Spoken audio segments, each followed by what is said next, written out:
এখানে আগে মানে ব্রিটিশ আমলে এখানে লাশ কাটা হতো। হ্যাঁ, তো আমরা এখন এখানে দাঁড়িয়ে আছি। দেখেন উপরের অংশটা, এর অপোজিটে একটা রাস্তা রয়েছে, প্লাস একটা নদী রয়েছে রাস্তার সাথে।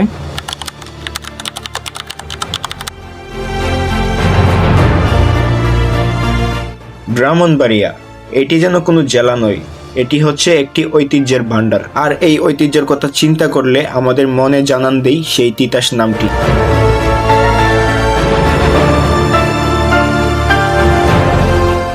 সময় তখন 1973 সালের 27 জুলাই। ঋত্বিক ঘটক নামে এই ব্যক্তি একটি মুভি তৈরি করে তিতাস নদীকে কেন্দ্র করে, যার নাম দেওয়া হয় তিতাস একটি নদীর নাম। তাছাড়া 1982 সালে তিতাস নামকে কেন্দ্র করে একটি ট্রেন উন্মোচন করা হয় এবং 1962 সালে ব্রাহ্মণবাড়িয়ার সর্ববিখ্যাত তিতাস গ্যাস উন্মোচন করা হয় এবং এটি বাণিজ্যিকভাবে শুরু হয় 1968 সালে। ব্রাহ্মণবাড়িয়া তিতাস নদীর পূর্ব মেড্ডায় অবস্থিত একটি অত্যন্ত পুরনো জিনিস, যার নাম হচ্ছে মর্গ।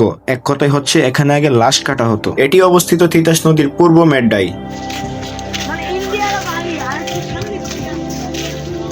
দর্শক বন্ধুরা, আমরা এখন যেখানে আছি সেটি হচ্ছে তিতাস নদীর একটি পার।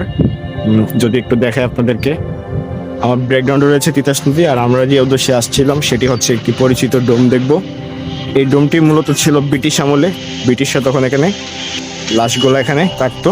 তো এখন পুরো পরিত্যক্ত অবস্থায় আছে। আমরা এখন যাব, গিয়ে দেখবো যে বর্তমানে 2026 সালে কি পর্যায়ে এটা রয়েছে।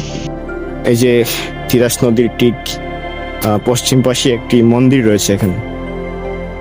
চোখ যতই সামনে যাচ্ছে ততই যেন নতুন দিগন্তের সাক্ষী হচ্ছে। এখানে যে পতিত জায়গা রয়েছে সেখানে সারিবদ্ধভাবে কবর দেওয়া হয়েছে। এই কবরগুলো মূলত দেওয়া হয়েছে যে তিতাস নদীতে কোনো লাশ যদি ভেসে বেড়ায় তখন তাদেরকে এখানে কবর দেওয়া হয়। আজকে আমরা যে উদ্দেশ্যে আসছি সেই গন্তব্য এখন আমাদের চোখের সামনে, কিন্তু ভিতরে প্রবেশ করার জন্য আমরা কোনো নির্দিষ্ট রাস্তা খুঁজে পাচ্ছিলাম না। দর্শক বন্ধুরা, আমরা এখন দাঁড়িয়ে আছি হচ্ছে সেই কাঙ্ক্ষিত ডোমের সামনে। সামনের অংশ যদি আমরা একটু লক্ষ্য করি, এখানে কোনো প্রকার মেঝে নেই। তো আমরা কিভাবে উঠতে পারি? যেহেতু আমার জানার খুব ইচ্ছে, আমি উঠবই আজকে। তো আমার সাথে আপনারা চলুন। আর আমার ক্যামেরাম্যান কি বিশেষ করে খুবই ধন্যবাদ, উনি হেল্প করতেছে। আর আমরা এই দুটো দেখবো যে বর্তমান অবস্থায় এটি কোন পর্যায়ে রয়েছে। চলুন।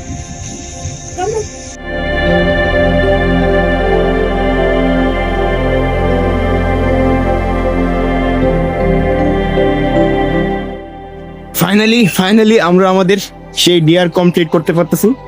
কমপ্লিট করে ফেলছি। দেখেন আল্লাহ, আমার ভয় লাগতেছে। এই হচ্ছে সামনের অংশ। এখানে আগে মানে ব্রিটিশ আমলে এখানে লাশ কাটা হতো। হ্যাঁ, তো আমরা এখন এখানে দাঁড়িয়ে আছি। দেখেন এখনো সেই মানে পরিত্যক্ত অবস্থায় পড়ে আছে। আর আমরা যদি একটু এদিকে ঘুরে দেখাই আপনাদেরকে, এখানেও একটা ডোম রয়েছে। আমরা যদি একটু ভিতরে যাওয়ার সাহস করবো, চলেন আমরা একটু ভিতরে যাই, দিয়ে দেখা যায়। বিসমিল্লাহ। এখানে হচ্ছে ব্রিটিশ আমলে এখানে লাশ শোয়া, লাশগুলোকে কাটা হতো। হ্যাঁ, আর দেখেন উপরের অংশটা, এর অপোজিটে একটা রাস্তা রয়েছে, প্লাস একটা নদী রয়েছে রাস্তার সাথে। আর এই যে এখানে আগে লাশ শোয়া কাটা হতো। আমার অবিশ্বাস্য মনে হচ্ছে। দেখেন কি পরিত্যক্ত অবস্থায়। আমি একটু সামনে যাই, আরেকটা অংশে যাই। এখানেও সেম, আমরা যে একটা লাশ শোয়ানোর একটা স্থান দেখতে পেয়েছিলাম, তো এখানেও লাশ শোয়ে কাটা হতো। গাছের জোর, এখানে দেখেন গাছের জোর, মানে কি বলবো, আমার ভয় লাগতেছে। একটু পরে হয়তো রাত হয়ে যাবে, তখন আমি আসতে পারতাম না। যাক, আমি এখানে আসতে পারছি অবশেষে। এখন এটি পুরোপুরি পরিত্যক্ত অবস্থায় আছে, মানে বন্ধ হয়ে আছে। এখানে আসলে না আসলে ভুলে যাবে না, কতটা ভয়ঙ্কর জায়গা।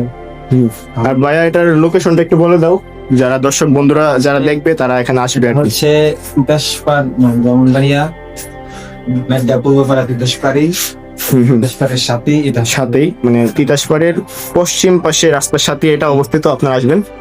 আর এই হচ্ছে সামনের দৃশ্য। এই হচ্ছে সে পরিত্যক্ত ভবন। আমরা এখানে আসতে কিন্তু খুব কষ্ট হয়েছে।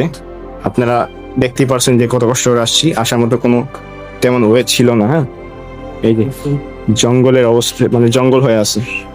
দেখেন আমরা এখানে আসছি, এই যে দেখেন পরিত্যক্ত অবস্থায় আছে।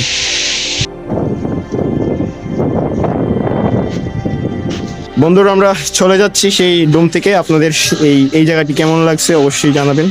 আর যেহেতু এটা একটি খুব পুরনো জিনিস, হয়তো আপনাদের কাছে ভালো লাগতে পারে।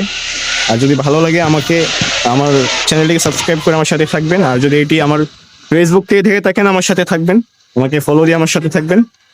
এখন আমরা এই জায়গা থেকে বিদায় নিব। আমরা মোটামুটি ঘুরছি, এখন প্রায় সন্ধ্যা হয়ে আসছে, আর সন্ধ্যা হলে এখানে থাকা যাবে না। এখন প্রায় সূর্যের আলো কিছু কিছু আছে, তারপর আমার ভয় লাগতেছে। তো আমরা এখন এখান থেকে বিদায় নিব। সো চলেন।